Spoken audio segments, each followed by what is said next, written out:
ሰላም ጤና ይስጥልን ቤተሰቦቻችን እንደምን አላችሁ? ይህ ገበያ ስፖርት እነሆ የሐምሌ 12 2018 ዓ.ም የአመሻሽ ከሜዳ ባሻገር ዝግጅታችንን በይፋ ጀምረናል። ሮቤል አብርሃምና መኮንን አልማው ወደ እናንተ የምናደርሰው ዝግጅታችን ነው። በርካታ ጉዳዮችን የምናነሳበት ፕሮግራም ነው። ከቴክኒክና ከካሜራ ባለሙያዎቻችን ጋር እንደዚሁ ቆይታ እናደርጋለን። በርከት ያሉ ጉዳዮችን እናነሳለን። በዚህ ጉዳይ ላይ እንግዲህ የ2026 23ኛው የዓለም ዋንጫ ውድድር ዛሬ ፍጻሜውን ያገኛል። እስካሁን ድረስ በዚህ የዓለም ዋንጫ ጉዞ ላይ 103 ጨዋታዎች ተደርገዋል። 104ኛው ደግሞ ዛሬ ማታ በጉጉት ይጠበቃል። የዓለም ዋንጫ ፍጻሜ ሊደረግ ጫፍ ላይ ነው የምንገኘው። እንግዲህ በዚህ የዓለም ዋንጫ ጉዞ ላይ በሶስቱ አገራት አዘጋጅነት አሜሪካ፣ ካናዳና ሜክሲኮ አዘጋጅነት በ16 ከተሞች ሲካሄድ ቆይታውን አድርጓል። እንደዚሁም ደግሞ በ48 ሀገራት መካከል ነው ሲካሄድ የቆየው ማለት ነው። አሁን ላይ እንግዲህ 46 ሀገራት ቁርጣቸውን አውቀው ሄደዋል። ሁለት ሀገራት ደግሞ የዋንጫ ተፋላሚ ለመሆን ጫፍ ላይ ነው የሚገኙት። የላሚን ያማልና የሊዮኔል ሜሲ ታሪካዊ የሆኑ ሀገራቶች በእነሱ ታሪክ ላይ የተንተረሰው ይህ በጉጉት የሚጠበቀው የዓለም ዋንጫ ፍጻሜ ምን ሊመስል ይችላል የሚለውን ነገር በጉጉት እኛም እየጠበቅን ነው። ነገር ግን ይሄ የዓለም ዋንጫ ከጅማሩ ጀምሮ እስከ ዛሬ ድረስ በ48 ሀገራት ተሳትፎ በ3 ሀገራት አዘጋጅነትና በ16 ከተሞች ጉዞ ላይ ምን ይመስል ነበረ፣ እንደዚሁም ደግሞ በ103 ጨዋታዎች ላይ የነበሩ ነገሮች ምንድን ናቸው የሚሉትን ነገር ወደኋላ ዘወር ብለን በደንብ በሰፊው ልናስቃኛችሁ ወደናል። አብራችሁን እንድትቆዩ በአክብሮት ነው የምንጋብዘው።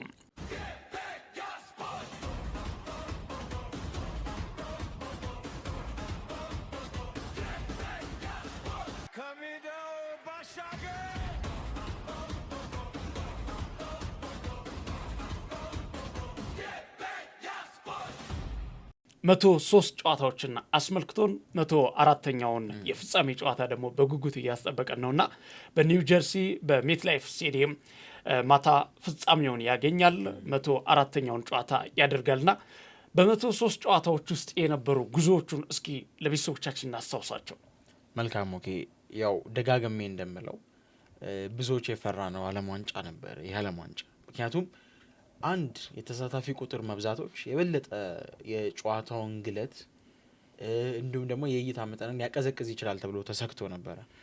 ምክንያቱም ያው በርካታ ተናናሽ የምንላቸው ሀገራቶች አሉ። በእርግጥ የሀገር ታናሽ የለውም፣ ግን ያው በእግር ኳሱ ዓለም ፈርጣማ የሆነ ጡንቻ ያላቸው ቡድኖችና በዛው ልክ ደግሞ ስማቸውን ከማወቅ አንጻር ሁላ አይደለም የተጫዋቾቹን ጥራት ለማወቅ ይቅርና ሀገራቶቹን ሁሉ ለመጀመሪያ ጊዜ በዓለም ዋንጫ የሰማናቸው አጋጣሚ የሚኖርበት ሂደት ነበር የነበረውና ከዛ አንጻር እንዲህ ያሉ ሀገራቶች እንዲሁ ለማሟያ ነው እንጂ ማን ሊደርስ ይችላል የሚለው እንዲሁ ዝም ብለህ ልታስበው መስቻላቸው ሁኔታዎች ነበር የነበረው።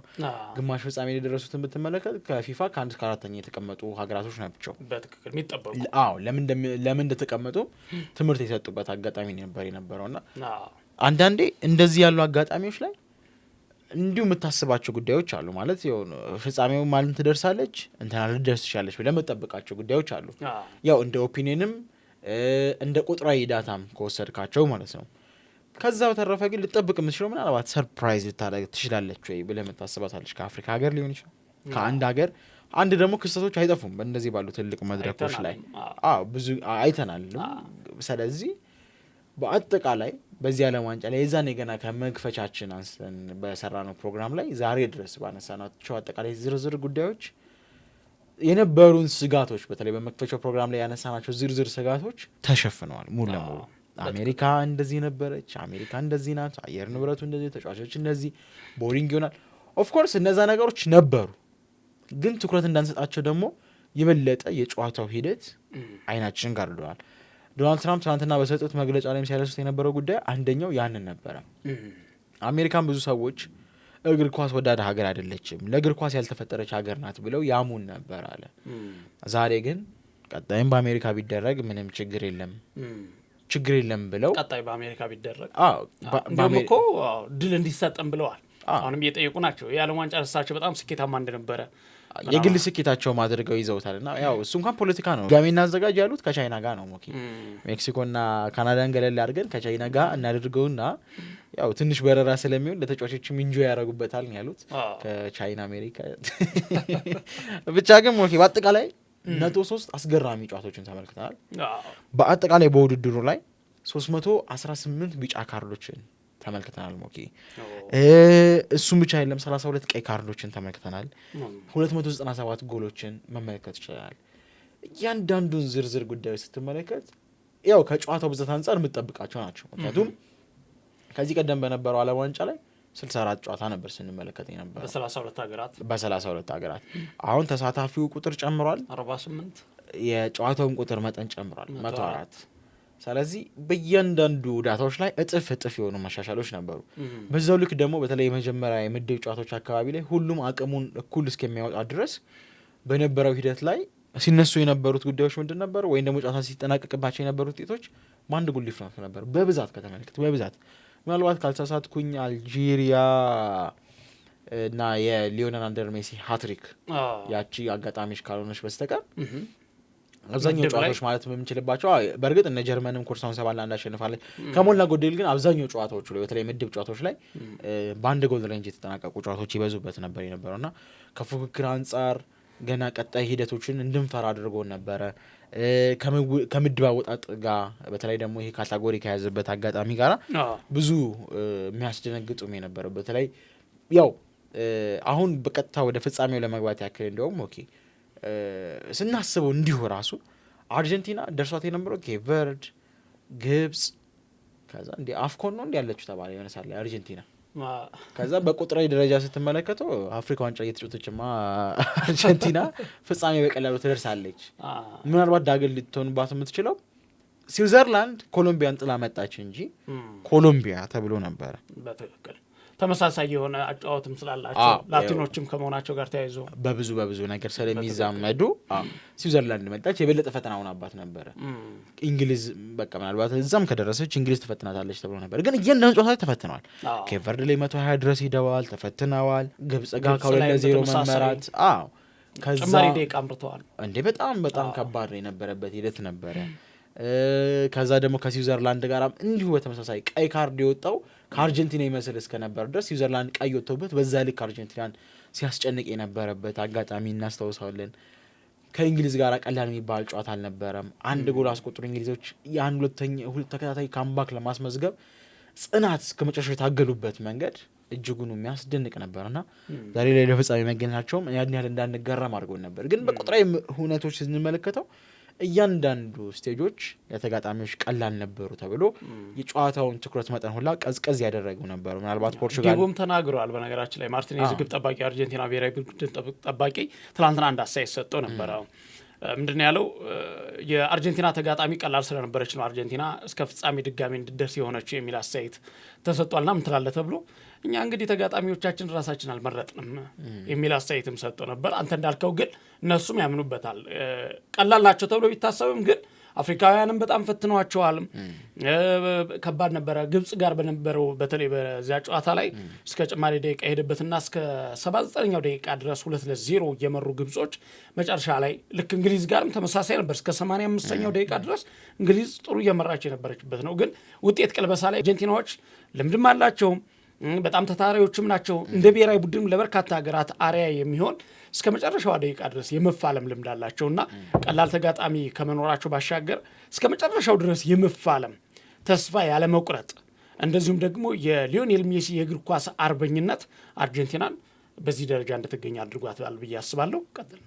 እና በቃ አስደናቂ የነበረ ዓለም ዋንጫ ነበር ብሎ ማንሳት ይችላል። በአጠቃላይ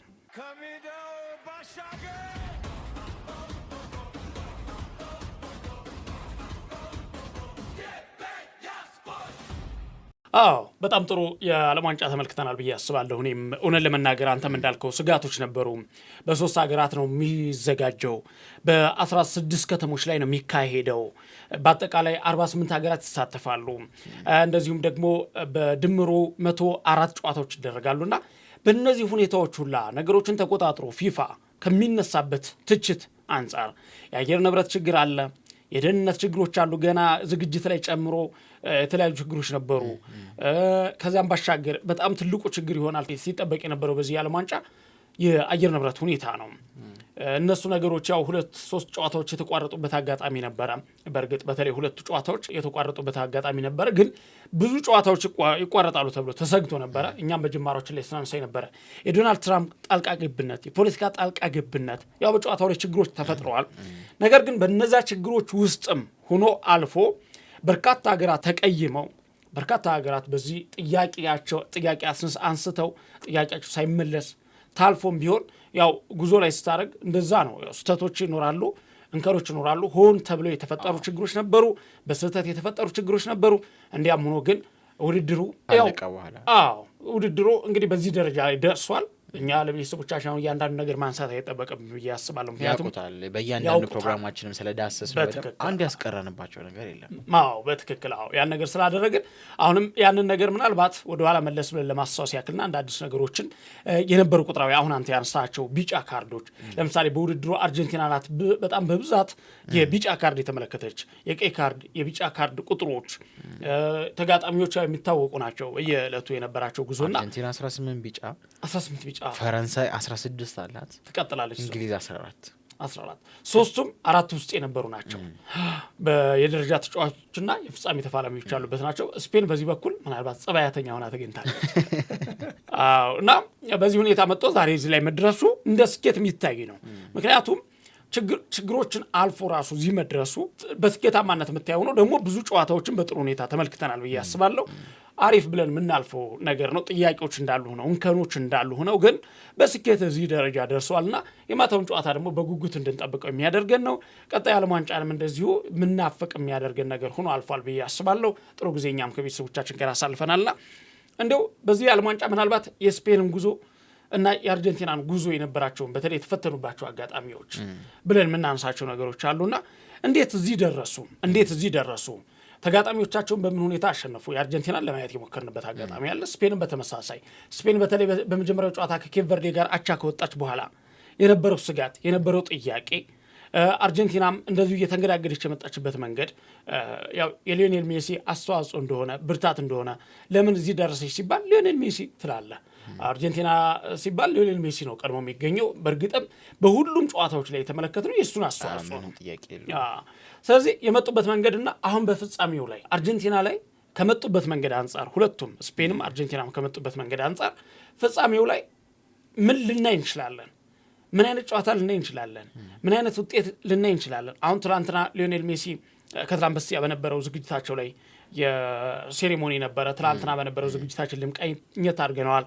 የፊፋው ፕሬዚዳንት ጂያኒ ኢንፋንቲኖም የአሜሪካው ፕሬዚዳንት ዶናልድ ትራምፕም ተገኝተውበት የነበረ የሁለቱ የፍጻሜ ተፋላሚዎች ተጫዋቾች እስከ ልኡካን ቡድኑ እንደዚህ ተገኝቶበት የነበረ ዝግጅት ነበረና በዚያም ላይ ሊዮኔል ሜሲ የተናገረው ነገር ነበረ። ከላሚን ያማል ጋር ተያይዞ ሲወጡ የነበሩ ነገሮች አሉ። ላሚን ያማል ከዓለማችን ምርጥ ተጫዋቾች መካከል አንዱ ነው የሚል ነው። እንግዲህ ታሪካዊ ዳሳውን ደግሞ የእነሱን የሁለታቸውን በደንብ ዳሷል፣ በመኮንናል።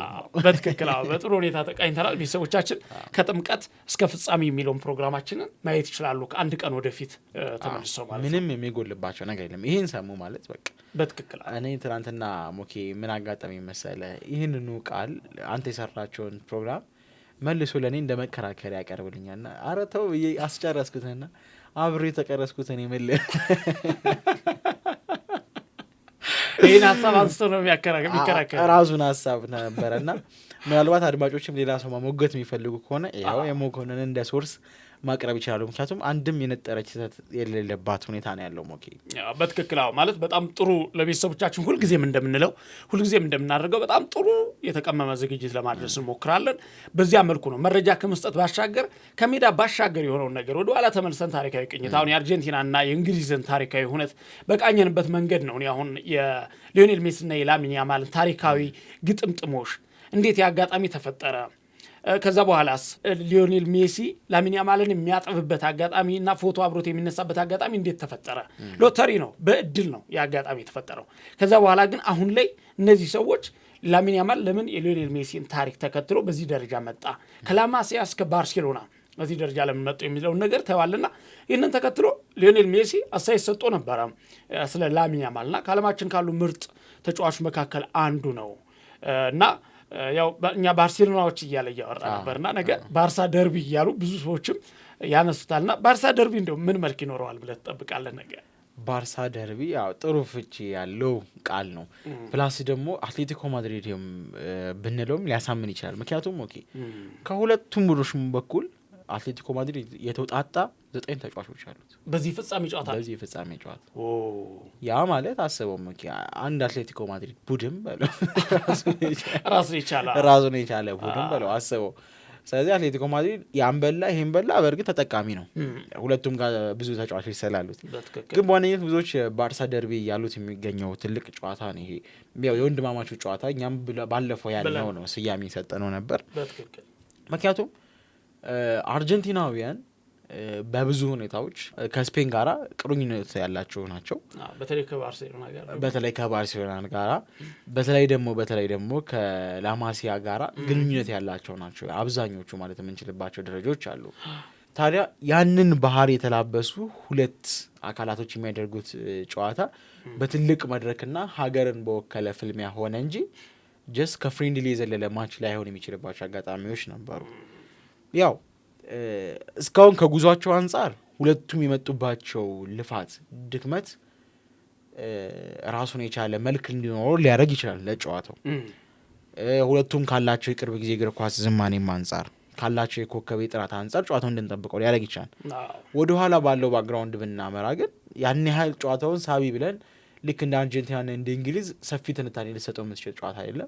ወይ ደግሞ እንደ አርጀንቲናና ፈረንሳይ መገናኘት የበቀል ትርጉም ሰጥተው ልትሰራው የምትችለው አይደለም። ይሄ የወዳጅነት የሚመስል ባህሪ ያለው ያው ወደ ፖለቲካዊ ዳራ እንሂድ ካለን ምናልባት የዛኔ ከፔሶ ጋር በነበረው ይሄ የገንዘብ ጉዳይ ነክ ምናምን የሺስም ወደ ኋላ ከሄድን ብዙ ልናነሳቸው የምንችላቸው ጉዳዮች አሉ። ግን ጨዋታው ላይ እና ጉዟቸው ላይ ትኩረት ለማድረግ ያክል ስፔኖች እስካሁን ድረስ እዚህ ለፍጻሜ እስኪደርሱ ኦኬ ምንም አይነት ጨዋታ ካምባክ አልተሰራባቸው ቀድሞ ያስቆጠሩትን ጨዋታዎች በሙሉ ድል አድርገዋል።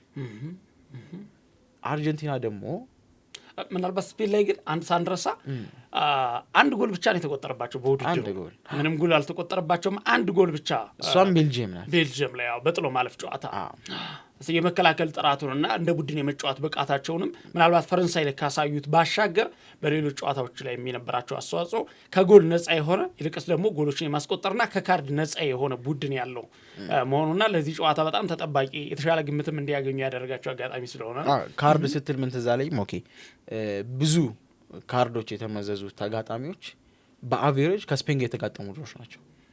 ያ ማለት ስፔኖች ከኳስ ጋር በጣም ይቆያሉ።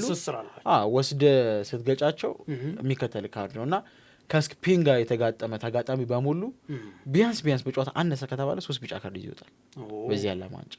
እነሱ ምንም አያረጉም ናመታይ የሚል ኳስ ይዘው ላሚን ያማል አብዛኛውን ድርሻውን ይወስዳል። ምንም ጥያቄ የለም። አረ ሁሉም ፖሮ ራሱ ባለፈው እኮ ሜሲ ነበር የሆነው እኮ እንደዛ ሲጫወት የነበረው። በትክክል ብዙዎች ተከላካይ ሆኖ ግን እንዴ ማናቃቸው ተጫዋቾች በአንዴ ፕራይማቸው ፒክ ላይ የወጡበት ሁኔታ ነበር የነበረውና አጠቃላይ አመጣጣቸውን ስንመለከት ስፔን ኦኬ ከኬፕ ቨርድ ምናልባት ትንሽ መንገጫገጭ አለ እንዴ ብለን ገና በመጀመሪያ ጨዋታ እንድንሰጋ አድርገው ነበር።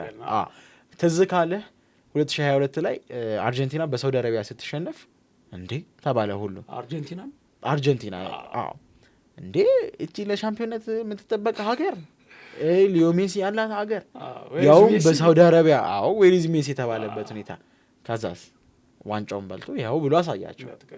ስፔን ስትጀምር ኦኬ ከኬፕ ቨርድ 0-0 ተለያየችው። ኬፕ ቨርድ ማናት?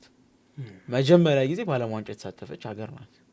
500,000 ብቻ ህዝብ ያላት ሀገር ናት። የ41 ዓመት ግብ ጠባቂ ያላት ሀገር ናት ቮዚኒያ።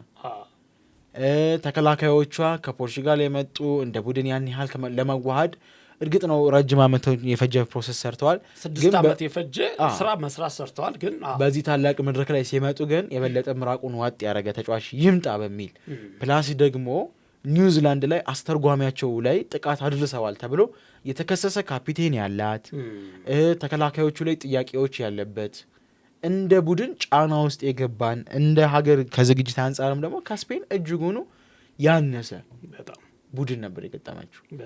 ስፔን ደግሞ በአፈጻጸም ረገድ የኔሽንስ ሊግ ፋይናሊስት ነበረች፣ የዩሮ አሸናፊ ነበረች። ያን ጠብቀ ገና በመጀመሪያ ዓለም ዋንጫ ከኬፕ ቨርድ ጋር 0-0 ስትወጣ ከው ነው የምትል። ያውም ቮዚኒያ እንደዚያ የመሳሰሉ ኳሶችን ሲያድን ኔክስት ጌም አለች ወደ ድል መጡ አለ ምርጥ ወደ ኖክአውት ስቴጅ ገቡ።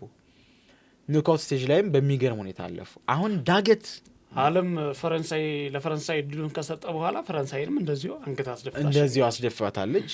ፕላስ ደግሞ ሌላኛው ለውድድሩ በጣም እጅግ ተጠብቀ የነበረችው ፖርቹጋልን ነው ማሰናበት የቻለችው። ምክንያቱም ክርስቲያኖ ሮናልዶ የመጨረሻው ዓለም ዋንጫው ነው። ምናልባት ይህንን ዋንጫ ሳያነሳ ከዚህ ውድድር ይሰናብታሉ የሚለው ጥያቄ በስፔን እጅ ብቻ ነበር የነበረው።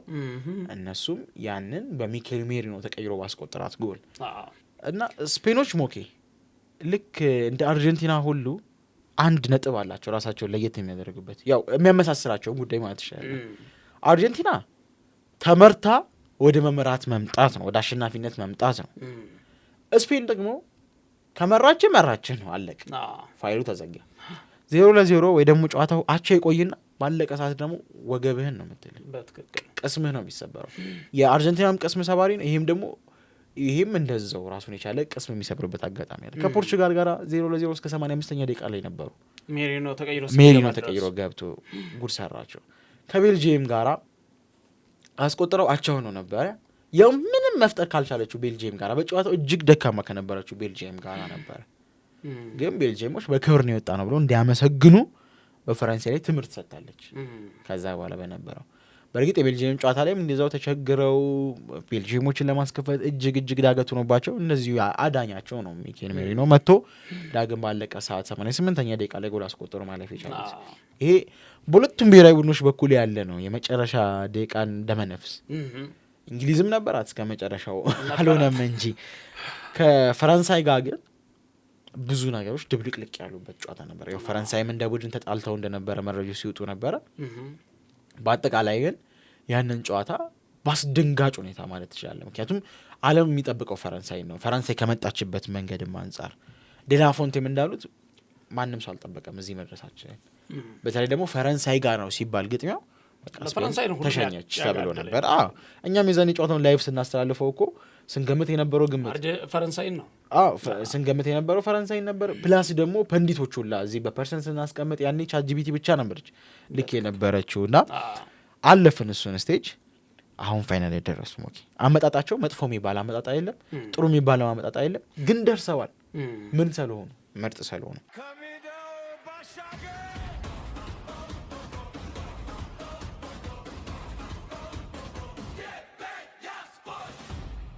አርጀንቲና ጋር ደግሞ ያው የምድብ ጨዋታዎች እንደነበሩ እና አልጄሪያ ላትሪክ ሰርተዋል።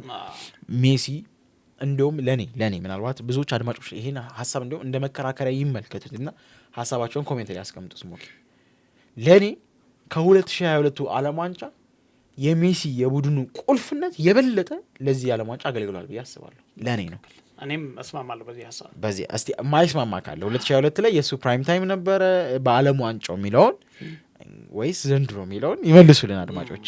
8 ጎል አለው፣ 3 አሲስት አለው። ሞኬ ሁለቱንም ሪከርድ ሰብሯል። የጎሉንም የአሲስቱንም የሰበረበት መንገድ ደግሞ በወሳኝ ሰዓት በቁልፍ ሰዓት እየተገኘ አሳማኝ በሆነ መንገድ ያ ቡድኑ አሸናፊ የሚያደርግ አሁን ሃትሪክ ሰርቷል አልጄሪያ ላይ። ኦኬ የምድቡን ጨዋታን ጨርሰውና እንምጣ ወደ ኬፕ ቨርድ።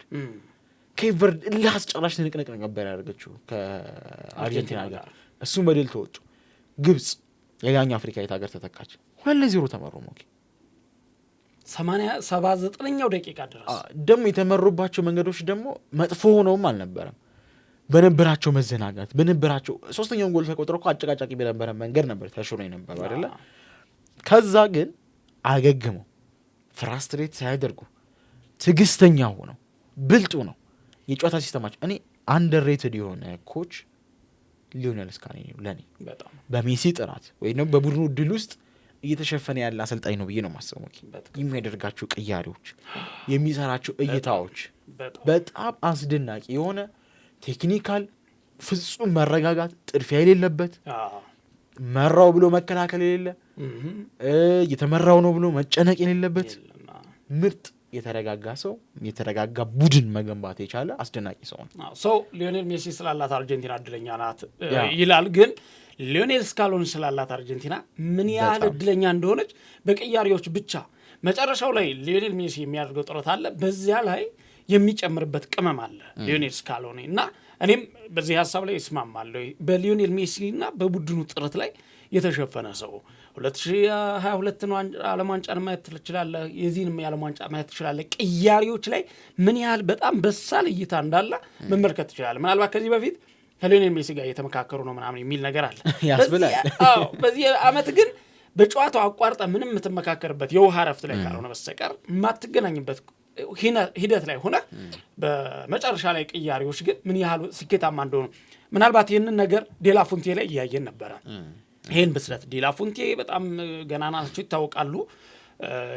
የለመዱትም ነገር ነው። የሚካኤል ሜሪኖ መጨረሻ ቅያሪ በተለይ እሳቸውን በሳልነት ምናምን ልታይበት ትችላለህ። ቅያሪዎች ላይ የሚከላከሉበት መንገድ ምን ያህል በጥራት እንደሚከላከሉ በዚህ ያልክ ደግሞ እንደሚያጠቁ። አሁን ሁለቱ ጋር ያለው ልዩነት አርጀንቲና ግብ ይገባባታል፣ ግን እሷ እንዳታስቆጥር ማድረግ አትችልም።